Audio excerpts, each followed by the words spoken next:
আজকে আমি বাজারে আসছি, একটা মাছ, কিছু কাঁচা বাজার নিজের হাতে কিনে কোনো অসহায় মা বা কোনো বাবা যদি পথে দেখা পাই, তাকে আমি নিজের হাতে এই কাঁচা বাজারটা দেব।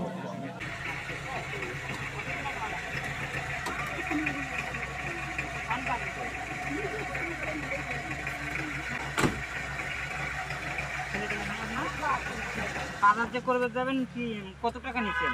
না 50 টাকা আছে। তা আমি আপনার কিছু বাজার দিচ্ছি, এগুলো নিয়ে যাবে, বাড়িতে খাই। নেবেন? বাজার নেবেন? দেন। বাজার পাইলে খুশি হবে? হ্যাঁ, খুশি। ঠিক আছে।